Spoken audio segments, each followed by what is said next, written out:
كل سنة وانتم طيبين. رمضان كريم عليكم يا رب، ويا رب كل أيامه تعدي عليكم في خير وسعادة بإذن الله. احنا النهاردة في تحت العدس عايزين نتكلم عن التدخين في رمضان. طبعا احنا عارفين ان المدخنين في رمضان بيبقى موقفهم صعب جدا، لانهم بيبقوا متعودين ان هم بيدخنوا، بياخدوا جرعة معينة من الدخان او من النيكوتين، فبتتأثر في فترة رمضان، في فترة الصيام. فاحنا حتى دايما عارفين ان الناس المدخنة في رمضان بتبقى فترة الصيام مزاجها مش رايق، بتبقى مش في المود الحلو ليها. فاحنا النهارده عايزين نتكلم عنهم. طبعا احنا عارفين ان التدخين عادة سيئة والمفروض ان الناس تبطلها، لكن في ناس مدخنين دي حقيقة حاصلة. الغلطة اللي بيعملها معظم المدخنين او كتير من المدخنين ان هم اول ما بيدن الاذان، اول ما المغرب بتدن، بيبتدوا ان هم يفطروا على سيجاره، لان هم بيبقوا مش قادرين خلاص ان هم يستغنوا عن النيكوتين او يستغنوا عن السيجاره. فاول ما المغرب يدن، اول ما المدفع يضرب، يفطر على السيجاره على طول علشان يحقق المزاج الرايق والجرعه اللي هو عايز ياخدها من النيكوتين. طبعا ده اكبر غلط. الدراسه اللي احنا بنتكلم عنها النهارده قالت انه اللي يفطر على السيجاره او اللي ياخد السيجاره على الريق او بعد فتره صيام طويله بتعادل 10 سجاير في تأثيرها السلبي على الإنسان. وطبعا ده كل ده بينطبق على السجاير، على الفايبس، على البايب، على أي حاجة فيها دخان نيكوتين بتدخل للجسم. الدراسة بتقول إن السيجارة الأولانية دي لو هي بعد فترة صيام أو بعد أو على الريق زي ما بيقولوا، دي بتعادل في تأثيرها السلبي على الإنسان 10 سجاير. لأنه تخيل إنه بعد 12 ساعة صيام أو في بعض الأحيان بيكون أكتر، إن أنت تفاجئ الجسم، تعمله شوك، تعمله صدمة، بإن أنت بدل ما تدخله مواد غذائية مناسبة ليه، مواد غذائية بتغذيه، سوائل، لأنك بتبقى صايم فترة طويلة من غير سوائل، من غير مية، فبدل ما تدخله الحاجات المهمة المغذية ليه ديت، بتبتدي ان انت تدخله سموم، تدخله جزيئات من المواد سامة. فبتبتدي ان انت تفاجئه ان انت تدخله المواد السامة دي اول ما تفطر. اول حاجة يبتدي ان هو الجسم ياخدها بعد فترة صيام طويلة جدا، يبتدي ان هو ياخد مواد سامة. ده بيسبب يعني تأثيرات كارثية على الجسم، لدرجة ان بعض العلماء وصلوا لانه اللي يفطر على سجارة او اللي ياخد السيجارة على الريق دوت ممكن يؤدي للوفاة. يعني هي بتؤدي الى مضاعفات صحية شديدة جدا، قد تؤدي الى الوفاة فعلا. والحالات اللي اتسجلت ان هي ممكن تكون اعراض ذبحة او جلطة او حالات وفاة فعلا حقيقية، بتكون في نتيجة انه في فترة صيام طويلة الانسان بعدها خد جرعة نيكوتين. التصرف ده بيأذي الجسم في كل حاجة. احنا النهاردة هنتكلم عن بعض الأجهزة اللي الجسم بيتأذي فيها لما بيحصل ان انا بفطر على سيجارة او بفطر على جرعة من النيكوتين، سواء كانت من سيجارة او من اي حاجة تانية من وسائل التدخين.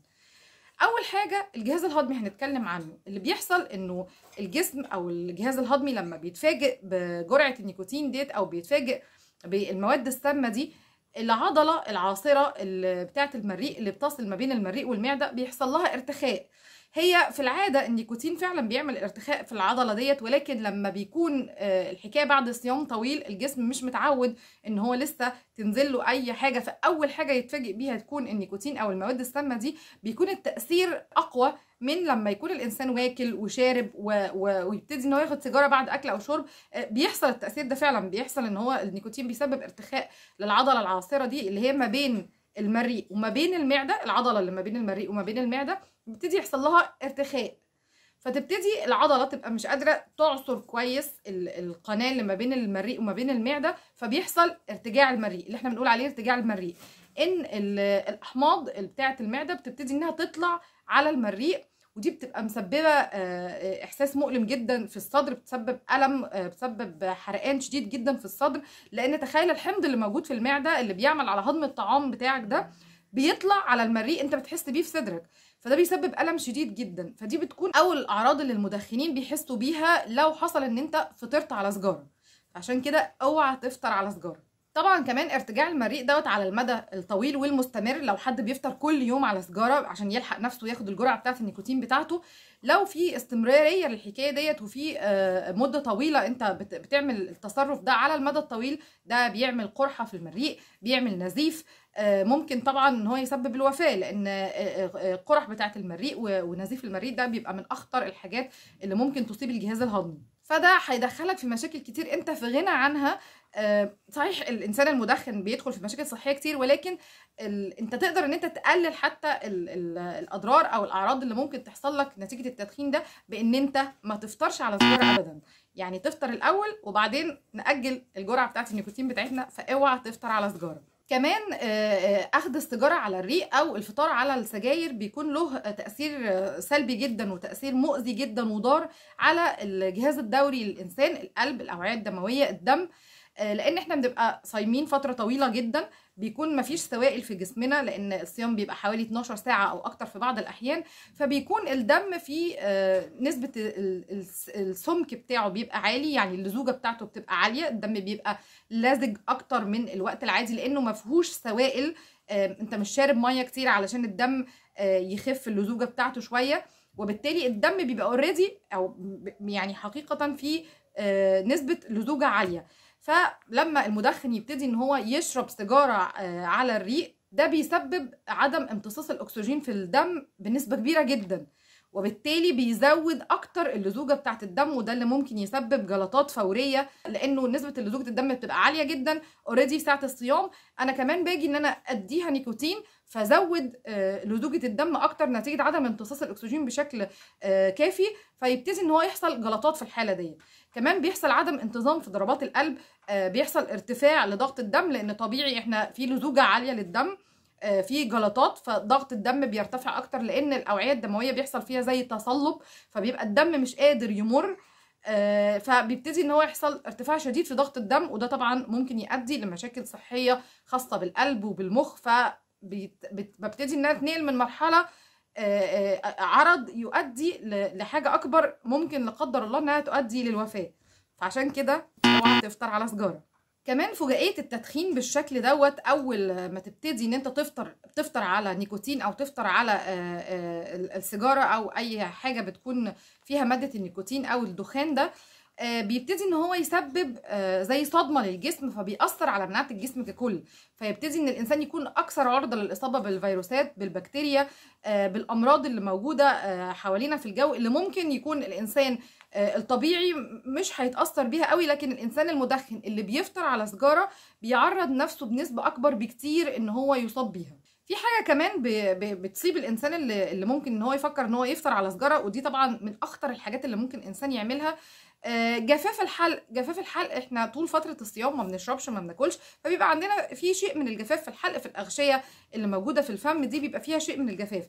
فتخيل ان انا ادخل عليها نيكوتين، ادخل عليها دخان سخن بهذا الشكل، هعمل تهيج للاغشيه المخاطيه اللي موجوده في الفم، هعمل حساسيه في الفم، فممكن ان الفم يصاب بفطريات او يصاب بتقرحات او تقيحات في الفم، فدي تسبب له الم شديد، تسبب له مشاكل صحيه في الفم، وممكن تسبب مشاكل صحيه كمان في الجهاز الهضمي ليه، هو في غنى عنها ان هو يعمل حاجه زي كده. فعشان كده اوعى تفطر على سجاير، اوعى تفطر على سجاير.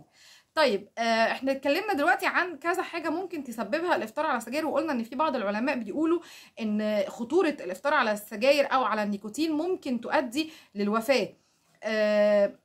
طب اذا كان في انسان مدخن وخلاص، احنا في رمضان بنقول ان دي فرصه كبيره للناس المدخنين ان هم يبتدوا يدربوا نفسهم على ان هم يقلعوا عن التدخين، لان انت بتبقى صايم فتره طويله جدا من الوقت، فتقدر ان انت تحفز نفسك او تدي لنفسك القوه او الاراده ان انا صمت الفتره دي كلها عن السجاير او عن النيكوتين، فانا اقدر ان انا امنع التدخين. طب بس في ناس ما بتقدرش انها تمنع التدخين، هنعمل ايه بقى في الحاله دي؟ في الحاله ديت اذا انت عايز تاخد سيجاره او عايز تاخد نيكوتين، لازم تنتظر فتره من 30 ل 40 دقيقه علشان تاخد اول سيجاره بعد الفطار. يعني تفطر وتفطر، تاخد اغذيه تغذي الجسم، تشرب سوائل كويس جدا، وبعدين بعد 30 او 40 دقيقه العلماء شافوا ان هي دي الفتره اللي يقدر فيها الجسم ان هو يستقبل النيكوتين باقل ضرر او باقل خسائر ممكن الجسم ان هو يتعرض لها. طبعا احنا بنتمنى السلامه لكل الناس وكل الناس المدخنه، يعني يا ريت ان انتوا تقلعوا طبعا عن العاده السيئه دي، ولكن اذا حد يعني لسه مش قادر يقلع عنها او لسه بيمارس عاده التدخين ديت، يا ريت ان انت تهتم بان انت اوعى تفطر على سجاره، لان دي حاجه بتسبب اضرار شديده جدا للجسم انت في غنى عنها. لو انتظرت بعض الدقائق وفطرت الفطار العادي ان انت تاخد غذاء للجسم وتاخد سوائل كويسه للجسم علشان تقدر ان انت تعوض فتره الصيام دي، وبعدين بعد فتره 30 او 40 دقيقه ان انت تاخد السيجاره، هيبقى افضل كتير لصحتك، هتقلل كتير من الاعراض او التاثير السلبي اللي ممكن تعملها الصدمه الفجائيه للجسم بالنيكوتين.